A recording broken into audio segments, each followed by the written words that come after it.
Thank you very much. Appreciate it. First of all, I want to say I really appreciate all of you being here. And when you consider the weather and everything, then it took a little doing. And I know that firsthand because my pictures you see on the side there down in Bellevue, Maryland.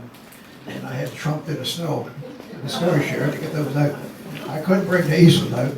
And there's about 4 or 5 more boards that I couldn't bring out at one time, so kind of bear with me, will you? And the picture you see there is when I was first into the military as a lieutenant. There's been some changes since then. I didn't like anti-aircraft artillery, so I applied for Army Aviation. And I went to school, Army Aviation School, to be a liaison pilot at Fort Rucker. Anybody ever know what fragging was? Fragging? Okay, I see some Vietnam vets, huh? Well, what happened, if you tick your sergeant off, and they're very unhappy, keep it in mind you had troops up there that had all kind of weaponry. If they didn't like you, they found out where you slept. And at night, they would go up and roll a grenade under your bed, or close to your bed. And you can be sure I would have somebody standing in front of my desk the next day requesting a transfer. And that's exactly what happened. Luckily, when I was there, nobody got killed, but they got pretty well shook up. But that was fragging, and a lot of that went on. One colored restaurant, white restaurant, okay, ladies, man, I showed this some of the younger generation. Said, well, what are you talking about? Well, what we're talking about, they called it back in those days, Jim Crow. Anybody heard of Jim Crow? Jim Crow, okay. What was that? Was that an actor or a singer or what? Jim Crow. Anybody remember? Okay. Anybody heard the term separate but equal? Okay, that was the term that was used to pacify the natives. Okay. The problem was it was separate, but it was never equal. Okay. And then my dad was, when he lived in the Easton, he was making $5 a week working in Mid-City Garage. And when he moved up to Wilmington, Delaware, of course, he made quite a bit more. So it was a step up as far as finances and standard of living. So courtesy, I hate to say, had a war for this to occur, but we really benefited. Of course, you know the story of Ben Davis. When he went to Westport, nobody spoke to him the whole 4 years he was there. They gave him a solid treatment. And that was it. So they were saying that Ben was a strange individual. I talked to some of the original guys, and I can understand why. You know, when you go through there for 4 years, that'll make you strange. But maybe he's being prepared for something else because he wanted to join the Air Force, Army Air Corps at that time. But they said, no, we can't do this. We don't have any blacks in the Air Force. No. So he had to wait until the advent of the Tuskegee Airmen to get that opportunity, which came about 4 or 5 years later. Can blacks fly airplanes? Well, they started flying in World War I. Jockey J. Bullock, the individual you see there, who flew this plane for the French.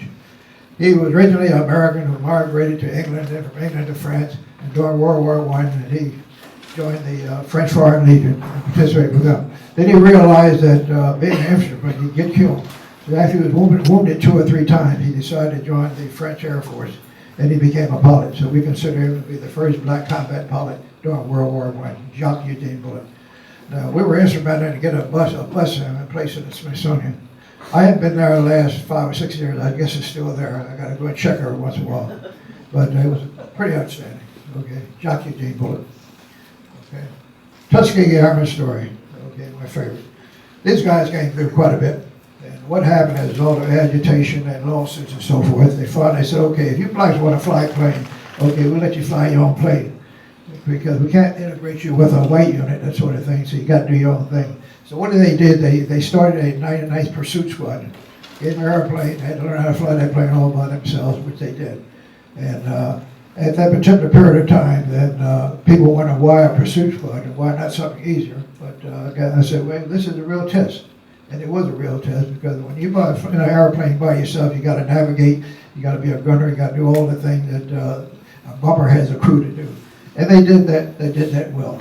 They had some problems to start off with, like any other unit start off, but they finally got it together and they proved themselves.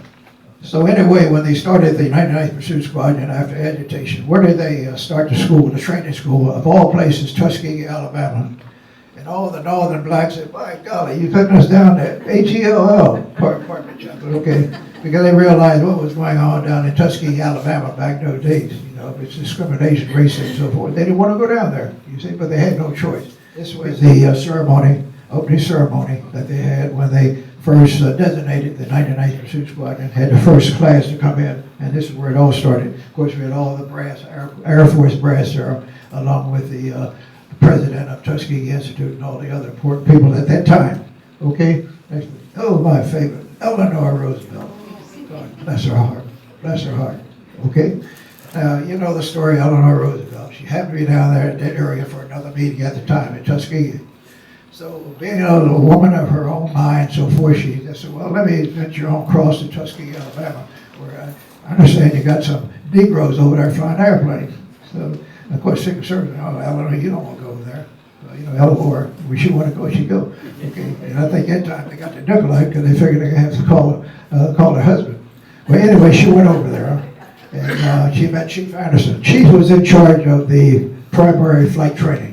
Okay, training when they first come in the program. Oh, Phil D, favorite story. Now, they said blacks couldn't fly, but yet in the primary phase they had black pilots. And these are blacks had gotten their pilot license by way of Civil Air Patrol before the war started. So this is some of the class, they're on the advanced phase, and they're getting ready to graduate. But notice the airplane they're flying here is the P-40 Mohawk. And that's the same aircraft that the Flying Tigers used in China. In fact, they were saying some of our planes were so old that we still had to market it from their venture over in China at that particular period of time. But they had some old planes at that particular time. But it was a good aircraft. Okay, this is one of the individuals there. This individual shot down 3 planes before they shot him down. So if you're a brand new pilot going into combat and you experience one of these experienced individuals, then that could be the last thing, your last flight. And that's what happened to this guy, okay? Finally, after being over there, everybody back here wondering, well, the guys are over Tuskegee Airmen, this black unit over in the war zone. Have they shot down any planes yet? There's no record. So everybody would go up trying to shoot down a plane because that's good publicity. Well, they finally got Hall, this guy named Hall. He was the first pilot to shoot down an enemy plane. And they awarded him accordingly. They gave him a big reward. His reward was a bottle of Coca-Cola, the only one that was in the area. Okay. You see the bottle of Coca-Cola. That's his reward on the right-hand side. Now, I don't know whether it was cold or not. If it wasn't cold, I would give it back, but I'm sure he didn't do that. Okay. This individual, Lucky Lester, this is his aircraft. Lucky Lester shot down 3 planes in one day during one mission. That's why they called him Lucky Lester, because nobody else in the Tuskegee Airmen shot down 3 in one day. You see, but he was able to do this. Okay. Now, this individual, you're not sure where he's coming back. You remember I mentioned something about a kamikaze pilot? Sometimes they cut off a finger and leave it. Well, this guy didn't cut off a finger, but this is his class ring that he left with his crew chief, just in case he didn't come back. See, so that goes through your mind. So, you know, if I don't come back, you know, along with my other personal gear, make sure you ship this back to my family. But luckily, he made it through. Okay. Now they're getting ready to take off. And of course, they all get cranked up at the same time. They said one way you can always tell a P-51 Mustang pilot is you look at his leg. It has tremendous torque on the engine. So to compensate for that torque, you have to apply a right rudder pedal. So you see the guy walking out with one leg bigger than the other. He was a P-51 Mustang pilot. Okay? You know how to compensate for that torque. See those little black puffs of smoke up there? That's not clouds. That's not thunderstorms. That's flak. In other words, any aircraft artillery fire from the ground is firing up at you. And when it reaches a certain altitude, then those shells explode, and it sprays what you call shrapnel.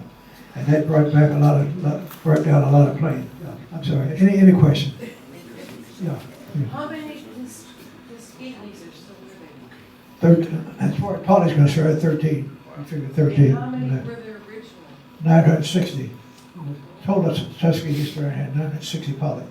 That included the fighter pilots and the bomber squad. Keep in mind that they flew B-25 bombers also. The B-25 bombers did not go, they were slated to go to the Pacific, fight against the Japanese.